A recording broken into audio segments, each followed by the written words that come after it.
Well, this is Cabin Conversations, a regular, very regular podcast here at Woodlands Church. I'm Dave Bonnison here with co-host Whitney Swenson. Hi, Dave. Hey, Whitney. You asked how rusty we were going to be. I know. And that was like, it's been a minute. That's just like getting on a bike. It's just rolling. Yeah. So yeah, this is the first time in a month that you're on the podcast. It's been a long time. Here's the thing about riding a bike. Did you know that when I was on my 8th birthday, this is probably a trivia I should save for when you do like something that nobody else knows about you. Rather than sharing it in a public we're doing podcast. It. Yeah. We went for a family bike ride, and I was the only one that put my helmet on that day. And my mom's like, "Look at you putting your helmet on. Way to go." Guess what? There's one big hill, and it was like mid-April, so all of the sand and stuff is still on all the roads, and I wiped out. And my 2 front teeth were adult teeth at that time, knocked them out. Oh. Cracked my helmet. Like, I still have scars on my knuckles. They're actually not as profound as they used to be, but... So sometimes you can know how to ride a bike and still crash. Wow. And you're afraid that that's what's going to happen here. I don't think we'll crash. It just might be a little rusty. It'll be great. Was it a situation like if you weren't wearing a helmet, there would have been... Probably more. Okay. I mean, the helmet was cracked. If there wasn't a helmet, something else would have been My helmet cracked. Cracked a little bit. Sorry, what happened to your 2 front teeth? Yeah. Like They're half fake. They're half fake? Yeah. Okay. Yeah. There's a whole series of what they put temporaries on. I loved my dentist at that point, but then I had a whole bunch of trauma with the dentist afterwards and decided not to go to one for a really long time. Wow. Okay. But they're still half fake. This is compounding information from toothbrush time, really. So yeah, I should have shared a applicable. long time ago, I guess. When I was 12, I got in a bike accident. I hit a car while I was biking home from family pictures. Do you remember, were you ever part of a church culture where you would come and take church pictures for the church directory? That's a directory. And we were at the old building at Dearborn, and we had to cross 10, and I was coming around over by where the new MHA's, the whatever it's called is. The vault? The vault, that's what it is. And I came around a blind corner and hit a car and flipped over it. I was in a coma. They put me in a medically induced coma for 2 days. Dave, good mighty. Yeah. That's how your brain grew so much. Yeah. They told me, I was born with that. I have a story with that. But they told me that if I hadn't been wearing a helmet, I very well could have died. Yeah. So, but as it was, I didn't break a single bone. Yeah. Wow. That was intense. I never wore a helmet when I was a kid, ever.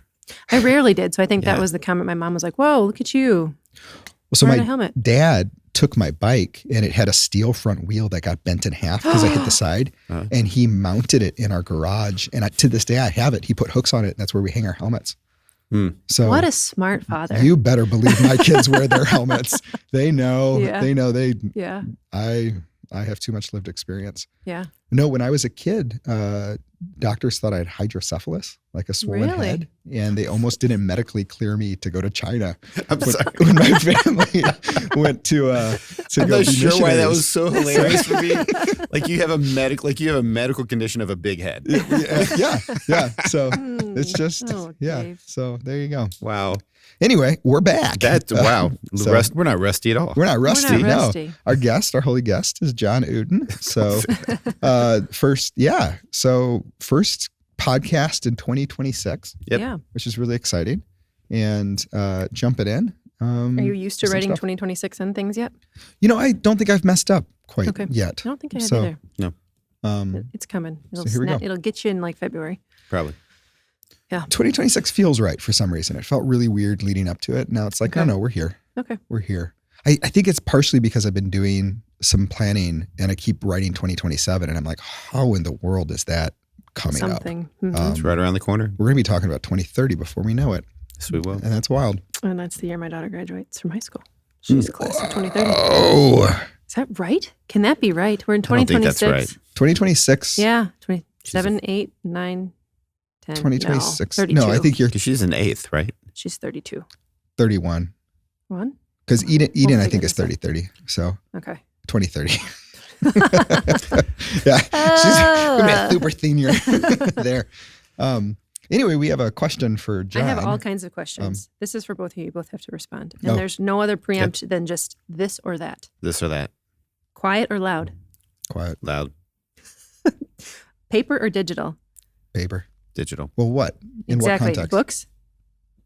Digital. Well, I'm just saying digital. You're saying digital. I do digital books. Bible? I do paper Bible. Paper Bible. I do calendar. I do digital fiction books, paper nonfiction books. Okay. Yeah. I just had to remind myself, nonfiction is not fake. Not fake. Yeah. Okay. Anyway. Like it was funny That's to me helpful when for I anybody coming into the new year. when I Fiction first means moved fake. into Brian's office, my new office, right? When I first came here, Yeah. there were bookshelves everywhere. Yes. Because obviously Brian was paper. And all of my resources are all digital. Yeah. And so I felt very unscholarly because I had like not even close to the amount of books or need. So I want to read devotional books and developmental books in paper, but all of my sermon resource, all of my commentaries are all digital, which is great because I have them on my phone. So you asked calendar, digital, 100%. Yeah. Paper calendar feels, except for paper calendar when I'm looking for a date, I have several of them around my office to be like, when's that coming up? And then you can There's a tactile element to that. Yes, there is. Communication. Digital? Yeah. What's digital. paper? Like I letters? need a letter. Oh, my handwriting is illegible. Right, but I listened to a book right before Christmas, The Last Christmas in Paris, I think it was called. And it was a letter it was like a love story between a soldier and his friend that turned into a wife at the end of it. But it was all via letters. And I was like, who has time to write? We don't write letters anymore. Yeah. And so like the whole premise of the book is he's sitting down and reading through his life, like his love story with this woman on his last Christmas in Paris because he's going to die. But it was like, way to ruin I don't have that. Yeah. Well, spoiler. I think you kind of get it from the very beginning that that's what's happening. My wife and I 5 years ago stopped giving each other cards for anniversaries, and we got a journal and we write in that's that a great idea, back and Dave. forth. So it was her idea. Yeah. She's done better at it than I have, but so we have like 5 years of cards essentially. But there is something to writing. Yeah, it's sweet. Sending letters is sweet. I know. We should normalize sending letters. That's communication, paper, all the way. 2026. 2026. Black or with cream? Black. Morning or evening? Morning. Yeah, morning. I love the mornings. Okay. My life isn't always conducive towards mornings, but I love the mornings. Moving or stillness? Stillness. Moving. Yeah. And I would substitute sedentary for stillness. Warm or cold? Cold. Warm. With company or in solitude? With company. In solitude. We are really so doing great. some opposite things going on. We are complementary, John. Yeah, so, you need that. You need that. That's it. That's all I have. Oh, okay. For the questions. Okay. Yeah. I didn't answer any of them. Do you want No, I was going to, quick fire? Yeah. I sent it to myself in a text message. I'm quiet. I'm paper for books, Bible, not a calendar. I do use a digital calendar, but also have a paper calendar that's beautiful. And I'm with the letters thing. That's why that question's asked. Totally with cream. Black coffee. I don't know what you guys are doing. Oh. It's got to be a little coffee with your cream is the whole No. premise of it. Oh, it's too sweet. It's too... Well, it Growing doesn't up- have to be sweet. Like just half and half. Yeah. I've technically never done it, so maybe it's good. Okay, But well. When I was a kid, my mom used to make this thing called coffee milk. Yeah. And I'm that's what I talking make. like kid, like 5 years old, 4. That's kind of one of my early memories. Yeah. And it was a little bit of coffee and a lot of milk and sugar. Yeah. And so, And then you left coffee. and then She started you well. she started me off that way. You've weaned to But- none. And I know my mom listens to this podcast, so I'm not throwing shade at my mom, but I my would never mom does give. too. So does mine. It's a complete viewership. Everyone's as our parents. mom. It's great. But like I do question like giving a child coffee at all was like a pretty interesting idea. I don't know why I was a hyper kid Yeah.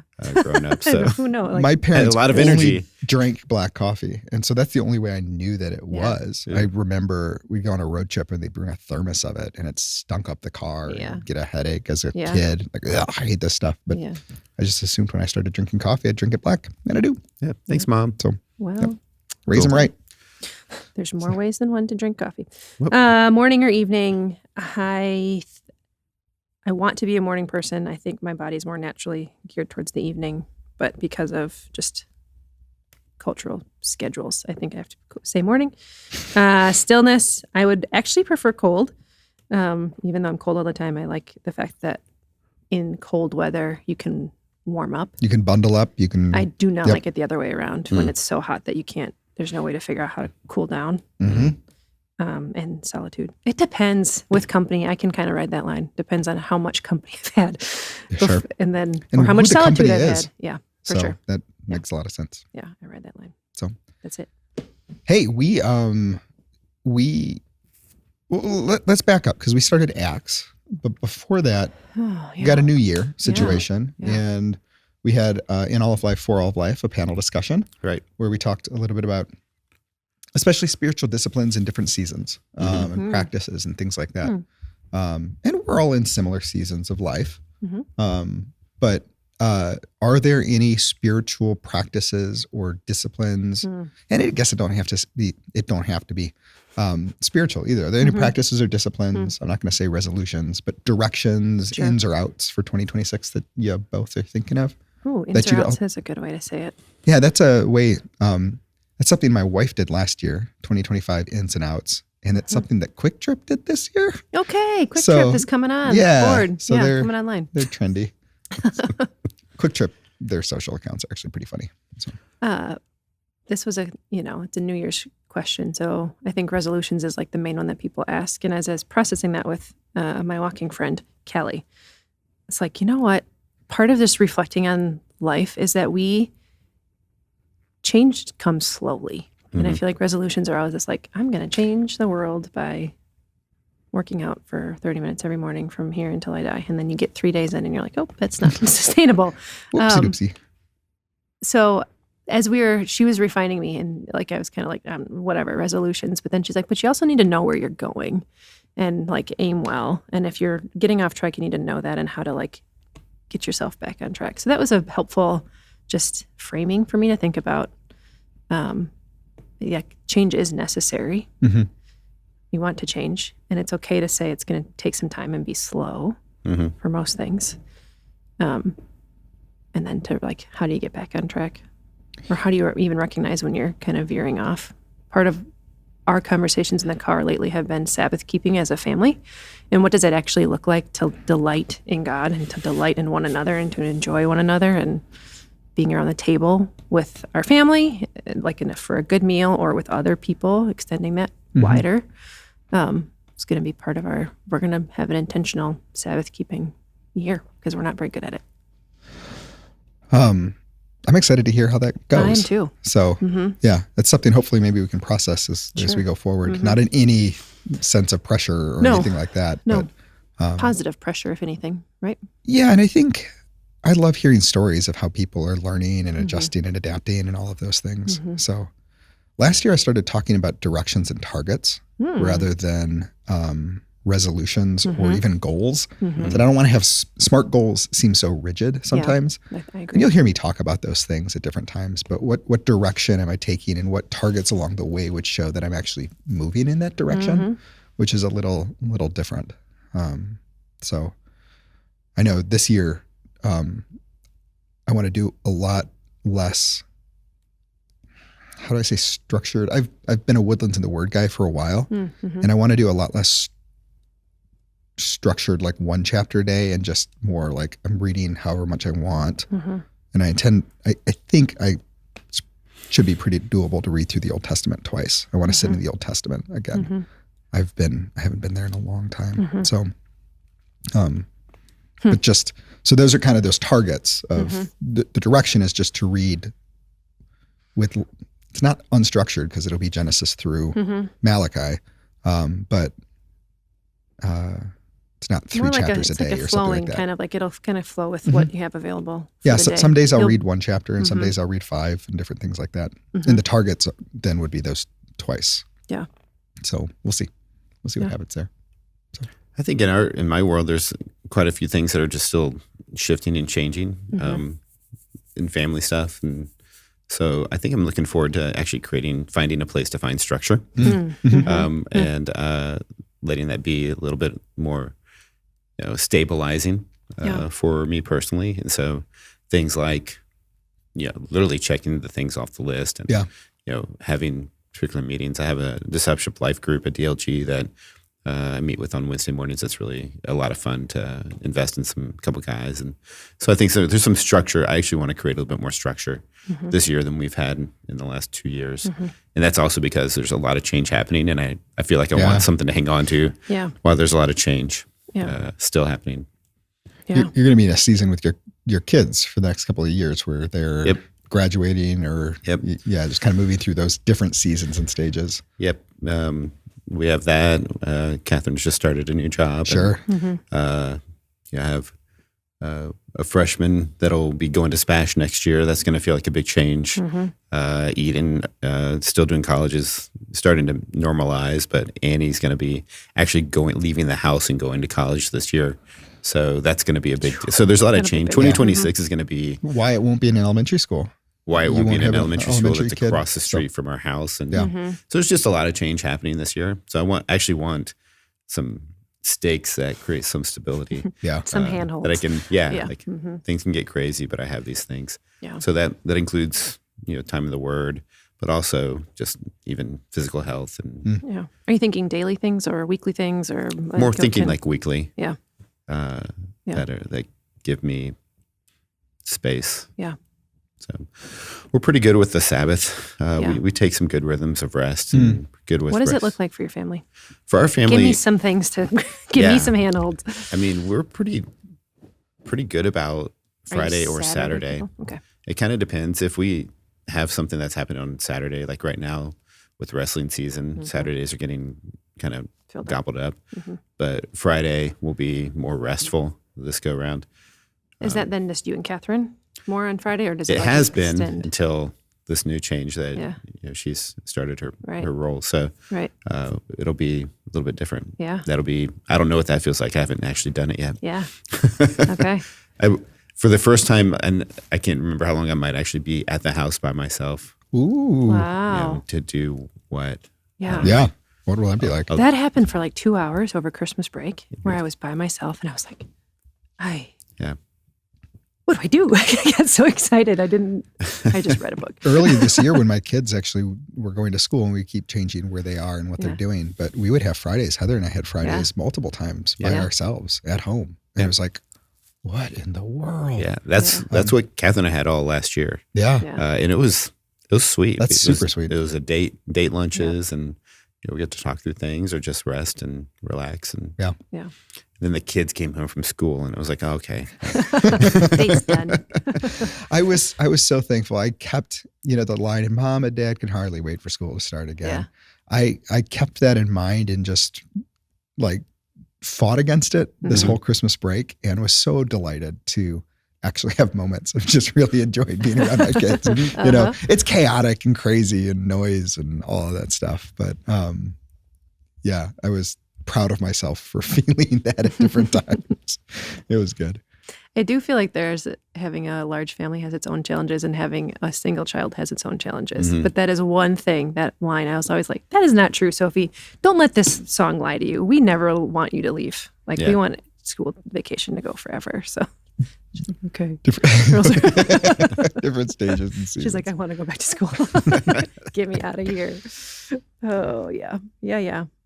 So, good. Well, yeah, I mean, everybody who's listening, just the encouragement to think intentionally about this without pressure. It isn't a season to try to reorient the entire direction of your life, although there might be seasons of that. And also, there's nothing magical about January 1st or different from March 15th or, February 3rd or any time you can start directions and targets and ins or outs or goals or resolutions or whatever is helpful for you. Yeah. I think that's a good word, because I mean, when you get to February, if you did make a resolution and you flunked it and you're like, oh no, I gotta wait till next January. Just pick yourself up, wipe off the dust, and go again. It's something we talk a lot about in Faithful Habits is, as you're developing these habits or these practices, like, adjust them as needed. Never look back on you 3 weeks ago and you're like, more about this than I did now. How it's working in your rhythm and your pattern, and adjust so that it works. Yeah. Rather than, well, as Paul says, going against the goads. Yep. Fighting against the goads. Yeah. That's right. The heart of it is to grow into Christ-likeness, right? Any kind of change that you're making is that you're growing. That doesn't dictate what that looks like and how you grow or how fast you grow sometimes. And sometimes pruning is the thing that happens to you. Yeah. And the intention of pruning is for more fruitfulness. So faithfulness, fruitfulness. We can't necessarily determine how fruitful we're going to be, but we can determine how faithful. Yeah. And the heart desire to change. But you can make that fit. Right. Life. Yeah. Fantastic. 2026. It's going to be the best one yet. Yeah. Let's go. No doubt. It's the best 2026 ever. I agree. That's what I heard. So, yeah, I if there was a word that I would give this year, I feel hopeful. I feel excited about this coming year. Even though there's some things that are going to be different and unknown, I'm just really hopeful for this year. Yeah. I'm ready to go. Yeah. Energized. Yeah. Do you think that's because we did an Advent series for the very first time and hope was like the anchoring first thing? No. I mean, that sounds really spiritual. Sounds great. I was just trying to give Advent a little more. Yeah, you tried. Today we're recording on Epiphany. This is the 12th day. This is the final day of This is your 12 days of Christmas. You were going to do. How does it go? We just left the tree up. I mean, that was it. Is that what doing 12 days of Christmas is? Just leaving your tree up? No. Laziness? There should be. I mean, even going back to the sermon and stuff, the first day after Christmas is the Feast of Stephen. King Wenceslas looked down on the Feast of Stephen. And so there is different reflection pieces. You know that song? Did not know you don't know those were the lyrics. Wenceslas? Oh, yeah. Really? Oh, yeah. I sang it, but didn't recognize what was happening. Yeah. It's the day after Christmas. And there are different anchors and moments, and we did not take that as intentionally as we could have. But it's also, culturally, we do so much preparation and celebration leading up to it that when it gets done, it is like, and it's hard to sustain 12 actual days of feasting and celebration. Yeah. So. Yeah, culturally, we've already done a whole month of feasting and celebration. Yeah, that's the distinction. You do the Christmas parties ahead of time and stuff like that. Yeah. Christmas is the ending. Yeah. And I do think that the intentionality of waiting and then celebrating would be good, that flip, but we didn't get there. That's not how we do it. You'd be kicking against the goads there, We'd too. be kicking against the goads, cultural goads. Them cultural goads. Yep. But this is Epiphany today. Not when you're listening to it, but when we're recording it. Yeah. So. Yep. The 6th, January 6th. Yep. So. Okay. We're in a new series. We are in a new series. Well, are we calling it a new series? It is a new series. It's just part 5 of. It's part 5 of the Acts series. We're going to combine all all of these into one DVD release. That would be fantastic. That would be amazing. The Acts Woodlands DVD. I did snort laugh at you're like, hey, if you want to catch up, just go ahead and watch all of them. They're online. And I was like, John, do you have any idea how much time that would take? Well, here's the thing. We do know that there are a lot of new people at Woodlands and that weren't probably here when we started the fill in the blank church or the blank church. Yeah. And was that the first series? That was the very first series. Wow. And that was your first series? That was the first series in Acts that we did. My first series here was the a new season. Yeah. What did we do for that one? We talked about this is a new season, and we talked about what it was. That was just a couple weeks, right? And then we jumped right into Acts. Yeah. Did we jump right in after that? I think in September we were in Acts. Doesn't sound wrong. September, October. This is history we need to dig up.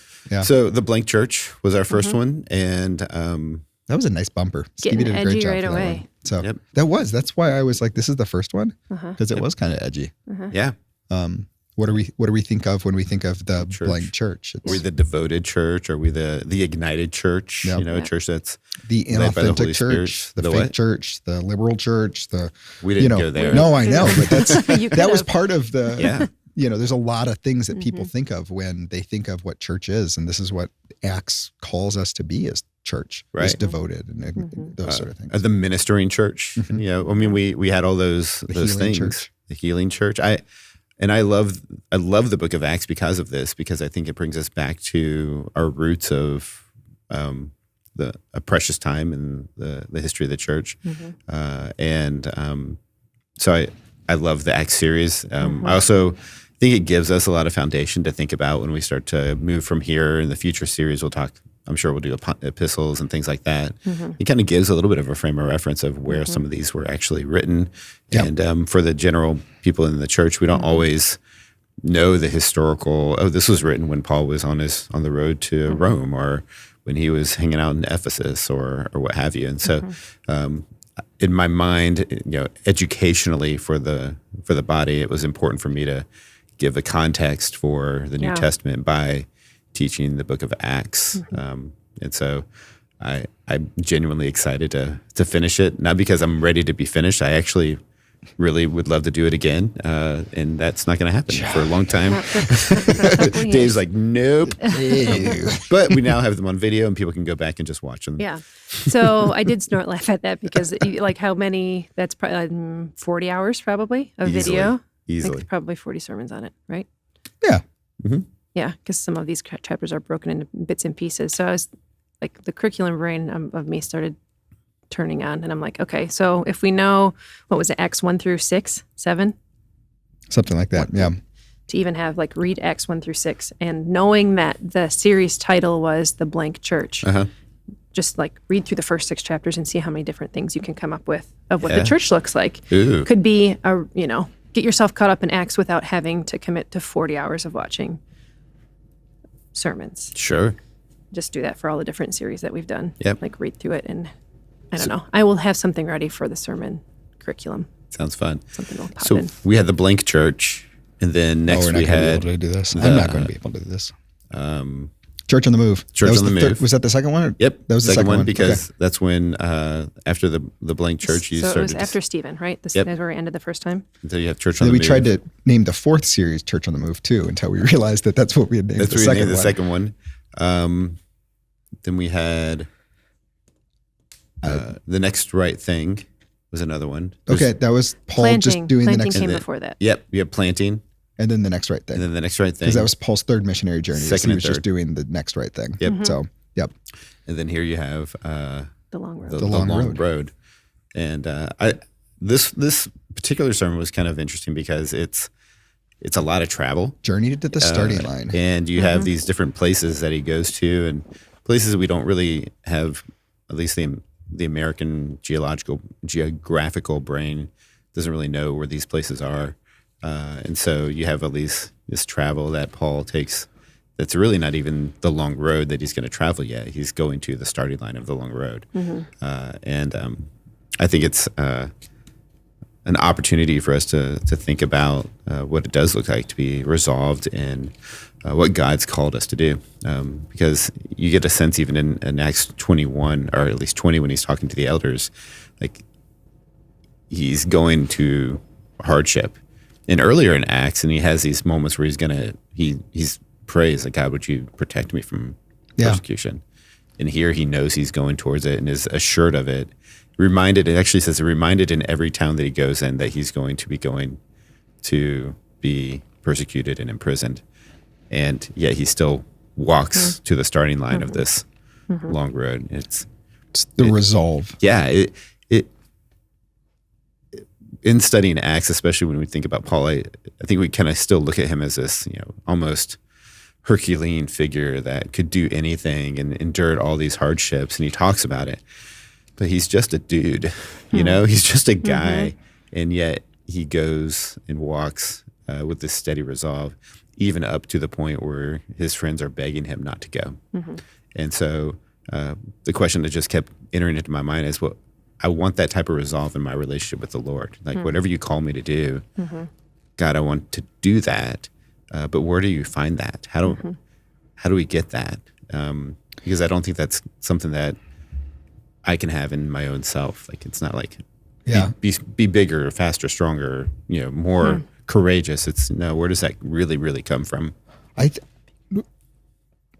think one of the answers to that, and it's played out in the resolve that we see from Paul in the remainder of the story, it's the clarity of our vision of who God is. Paul had a very clear encounter with Jesus.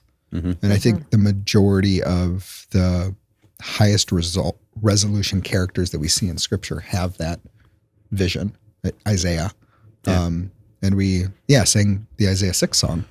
Or that was sang while we were doing communion about Isaiah's resolution, but he was resolved because he had that vision of who God was. Right. And I think often when we are not willing to follow through, it's because our vision of God is too small. Yeah. Or too myopic. Right. And even to think of like so Saul, prior to Paul, was a Pharisee. And so he had a vision of God even before he had this very clear interaction with Jesus. So he had all these things in his mind. And then you think about Paul being blinded for several days and just sitting and thinking and all of the things that are already in his mind and in his heart about who God is from the Old Testament, and then Jesus coming and like pushing, like clinking some things together, like whatever.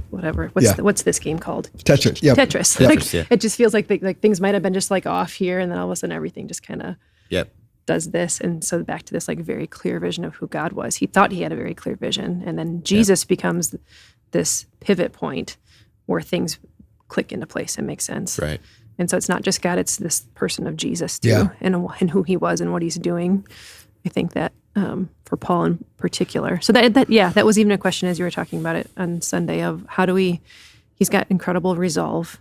And then I'm like, well, yeah, because Jesus showed up and told him certain things. Jesus showed up and tell me certain things, right? Well, then you think of Thomas and Jesus' response to Thomas. Blessed are those who have seen and believe, and blessed even more so are those who have not seen and yet still believe. So as you guys are talking about me thinking, we do have revelation of who Jesus is. We do have a very clear picture of who he is. And when we're confused or wondering about things, our anchor should be here in Scripture. But how often do we go to Scripture to find an answer rather than Jesus? Right. And I think that's maybe part of the distinction is that when we're feeling confused or when we're feeling doubtful or when we're feeling beaten down, we need to go to Scripture to be reminded of who our God is, the truth of that, rather than treating it like an answer book. Because it's not going to have the answers to all of our questions, but it will point us to the one who does. I think you're putting a finger on why I love the 4 questions as a way of studying Scripture, because the first 2 questions are who is God and what has he done, not what's the answer to my question. Yeah. Like you go to Scripture and say, from what the section I just read, who do I know God to be and what has he done in this? And then following that is how do I live in light of that? Who am I and how do I live in light of that? So go through those 4 questions again. Just who is God? What has he done? Who am I? And how do I live in light of these 3? And so that's an evaluative question framework to ask of passages you're reading. So you guys use that at YAM? We in a group. The women's discipleship groups were the first to bring that. It's a Vanderstelt, I think, gospel fluency that came out of that. But it's, if you think about how often, like the 4-step, how the gospel is explained in 4 steps, it's essentially, that's what you're doing. Who is God? What has he done? Who am I? How do I live in light of that? Yep. So you're continually returning yourself to the gospel story when you're answering those 4 questions in light of what Scripture that you're reading. Yeah. That's good. Yeah. Yeah. It's one of the things that we give our leaders to do. John, Dave. What is your favorite story in Acts? Oh. My favorite story in Acts. Yeah. Oh, we're not there yet. Oh, it's still to be. It's still to be. Yeah. Is it the shipwreck? It is the shipwreck. Okay. Why? It's a phenomenal passage. I mean, it's better. I'm going to be a 2-year-old. What do you love about it? Okay, so you have Paul, and he's gone through all of these things. He's kind of been in prison for a long time. He's been in these court cases. He's hung out with Roman officials and all these sorts of things, and then he appeals to Caesar. And the side note on that is like, this guy didn't have to go to Caesar. We could have just let him go. Yeah, here we go. And it's actually, actually Festus does say that. I mean, he's like, he didn't have to do this, and I think he did it for a specific reason, like because he knew he was supposed to go to Rome. He wanted to go to Rome. Yeah. But when he's traveling, he's in this ship, and there's this moment where Paul says, "You shouldn't go. Like this is a bad idea." And then they go against Paul's recommendation, and then he's like, "Told you." No. And then he says, "But if you want to live, this is what we ought to do." Yeah. And he leads this entire ship to like surrender, to give up everything. And I think there's so many different analogies that can be drawn from this shipwreck and our travel and following the Lord and what we do. And there's this one line that he basically says, "You have to go, but you can't take anything with you. If you take anything, you'll surely perish." And when I first started preaching that, when I preached that the first time, it was in a season where I was about to make a decision to go someplace else. And there's a lot of baggage that I had at that moment. And it was the Lord literally saying, but you can't take any of it with you. You'll surely perish. And I had to say, okay, God, the things and the hurts and the pain and the baggage that I could be carrying to this new place that God's called me to be, I can't take it. I can leave it behind. And if I could take it with me, I'll surely perish. And it was this moment of literally like surrender and dependence. And it started with Acts 21, like realizing, okay, Paul was surrendered and just dependent. And he practices through this long road. And then it kind of culminates in the shipwreck scene where he says, okay, now you guys that are with me, here's how you survive. You surrender and you depend. You can't take anything with you. And I love that story. So that's such a better picture of Paul than I have in my mind of that story, because I have him like as a sniveling little, we shouldn't do this. And then, like, see, I told you so. Now throw everything out. Yeah, and it's going to survive. That's a more beautiful picture. Thank you for sharing that, John. It's also crazy because, I mean, Paul's the prisoner in this scenario. Yeah, I know. Right? They're so like... And he's got these centurions and these Romans, and Romans were like, these are soldiers that are in charge, and they're all looking to Paul, and then he's like, some people try to get away in the boat, and he's like, nope, get rid of the boat. It's a fascinating story, and so we'll do that in 2 different sermons. And I actually, and the ones coming up too, this next one is Paul, and he comes into the church in Jerusalem, and it's an interaction with James, and he gets turned over to the Gentile authorities, but it starts with a less than warm welcome from the church in Jerusalem. And I think there's a lot to be said there that we can learn from I think there's a lot to learn there. You love this section of Acts. I do. It's really fun. And I don't as much. So it's not that I don't love it. It's God's word. And right. I'm really excited for you to teach through it because of your passion about it too. Yeah. Which is great. And then kind of bouncing off of what you said about the resolve comes with knowing who God is. Not next week, not this Sunday, but the Sunday after is a captives audience. You're going to change it to I'm that? going to change the name. Captives audience, where Paul is captive speaking to an audience, and this audience literally wants to kill him. And he starts off with, hey, guys, I was just like you. I was also zealous for the law and zealous for the customs of Moses. Almost like, I get it. I know why you want to kill me. But let me tell you about Jesus and how he met me on the road to Damascus. And it's like, wow, like what an evangelism where the people that want to kill Paul, he's like, I get it. I was just like you, but let me tell you about the Jesus that I met. And that's where his resolve is. He's recalling to them like who Jesus is, and not just about the law, but about the relationship. It's Paul's just on fire. And I think, the first missionary journey, 1, 2, 3, I mean, obviously incredible ministry. He planted churches, wrote books, but I think these are his sweetest moments of ministry. He wrote a lot of the New Testament in this season too, when he was imprisoned, things like that. So pastoral epistles, all of that stuff. Yep. So it's a very, very rich, prolific time. Yeah.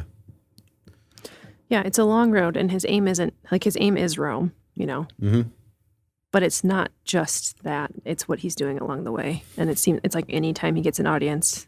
Yep. The audience, he's like, let me tell you about Jesus. It doesn't matter. Like, he calls for audiences so that he can do that. We had said it could have been called The Next Right Thing too, like the other series. Because it really could have been. He's faithful. faithful. Yeah. He's faithful. Right. So. Yeah. He's got pretty crystal clear vision, and not just where he's going, but how he's gonna carry himself through that. Right.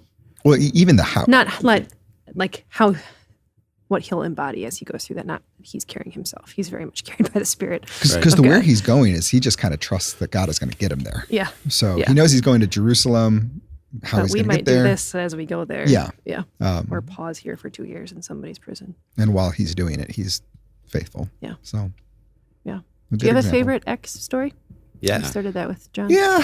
I don't know. I was thinking, like, I really like the riot at Ephesus for some reason. Sure. I don't know that I have a reason. It's a good riot. It's a great riot. There's a lot of, like, it's just a very dramatic scene. Yeah. But I also love some of, I love Peter and Cornelius. I love some of the teaching that God does and how he just shapes this. And I love the structure of Acts, Jerusalem, Judea, and Samaria to the ends of the earth. Like, I love the faithfulness of God and the leading of the Holy Spirit that you see through it. So I don't know if I have a favorite story. Yeah.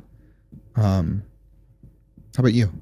Yeah, I think I have liked the stories with Paul, but I think I'm falling more in love with who Peter is and how, like, what has changed in his life and who he becomes in Acts. Like, the Peter you see in Acts is not the same Peter that's in the boat, right? Yep. And so, yeah, like Acts 2, when Peter gets up and shares a sermon, or then like the reflection of that same sermon when Stephen's being stoned. There's just a beautiful, like the gospel is told so many ways through people's stories, but just it's still the gospel over and over again. I think that would be a fun thread to. So no, I guess I'm not going on a favorite one. I'm going on what threads I'd like to follow through Acts from now on. I think Acts is such a fascinating book because you see the early church, and this is the early church, with like 3 years of experience at different times, Right. figuring out things that we're still trying to figure out in different ways. Oh, yeah. Yeah. And we have the testimony of Acts and the epistles and all of those things, but they're figuring out how does this relationship with this person of Jesus interact with the cultures and the realities and the customs and the histories and my prejudices and all of those things. So it's so real. Yeah. And, this next week, it's actually another good example of it because you have church politics. Like you have internal church struggles because Paul comes and James says, hey, we're glad you're here. Good job and everything. But here's the deal. We've had a lot of Complaints. We have many anonymous zealous Jews who have trusted in Jesus, and they have heard word that you have been. I've been getting some emails. Been getting some emails that you're telling them to no longer follow the Moses traditions and so on and so forth. And you have James say, "Let's appease them. Let's do this so that maybe then they'll see that you're a good guy." And Paul does. Paul does. And it's a fascinating response. And you would think, is he going against his conscience? Because he's fully, it's by grace you've been saved, but not by any works of your own. But Paul, inconsistent with his own ministry, where he says, to become a Jew, I became a Jew, became a Gentile, became a Gentile, that in all ways I could win some. He does that, but it doesn't work. It ends in a riot of him. And so it's this fascinating picture of a church that really is not real perfect and doesn't really have it together. And, I always thought, hey, James, why didn't you just say, hey, guys, that's not, why didn't James step in? But he doesn't. He actually doesn't lead that way. He tries to appease as well. It's a fascinating piece of scripture. And, I think I read it a little bit different than some others might, just because maybe some experience. But commentators are pretty divided on how it gets interpreted and how Paul's actions are interpreted. And it's a good book. So, should we wrap it up with a random question? A random question from the orange picture. From the orange picture. So I also had X12 in my mind, and I didn't know why X12, but it's Peter being rescued. I love that story. Oh yeah, that's such a fun story. It's like, who are you? Go away. You're not Peter. I point to that. Hello. In Faithful Habits, in the question, doesn't Jesus say that our prayers will always be answered? Because there's some passages that assume that, and I'm like, his disciples to whom he said that were praying for Peter's release and didn't believe it when it happened. Yeah. So they never thought that Jesus said all of their prayers were going to be answered just the way that they prayed them. But it's such a fascinating passage. Yeah. So goofy. Poor servant girl. So Peter's here. Hey guys, Hey. if you had to eat one food for the rest of your life, what would it be? That's the only food you get to eat, or One food for the rest of your life. What would it be? huh? Listeners at home, you may answer. I'm just going to give you the gut Yeah. answer because then I started going to this would be really unhealthy and I'd probably die quickly. Right. But I'm If going to you go only with, eat one thing, it's probably gonna happen no matter what. I think we're going to land in the same spot. yeah, bacon. Oh, no. Whoa. Yeah, bacon. Like No, it's that's- just a given. So, I mean- just bacon. Yeah.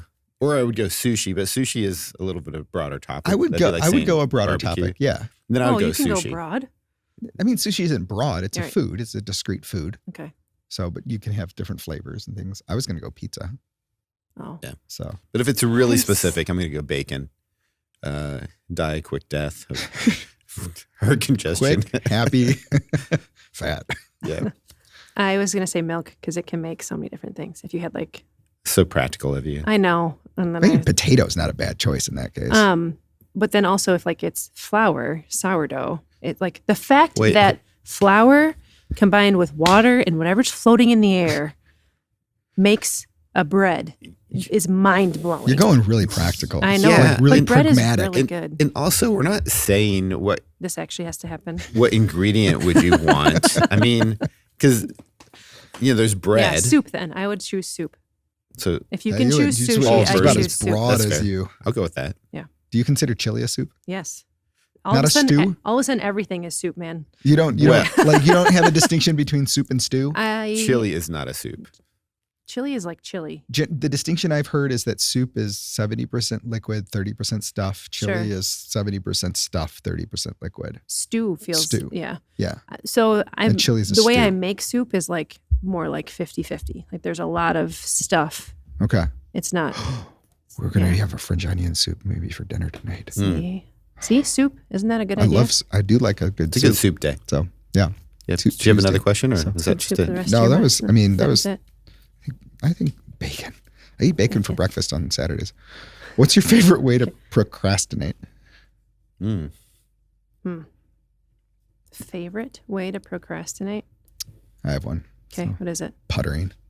Oh yeah, Just give me a good putter. yeah. Like just let me in the garage or in the shop or in the basement or in the anywhere. Oh, that kind of Do putter. you just like putter. shuffle your feet too, like an old person? Oh yeah, just kind of shuffle. Let me putter in the garden. That's like Uh-huh. send me out there without a task, Mhm. without a purpose, Mhm. and I'll just, I could have a house project. I could have a sermon I have to prep, and I'll putter in the garden for a good hour and a I half. feel like two. you're putting those back in. We're gonna get them again. Great. Yeah. Those were good questions. I clean.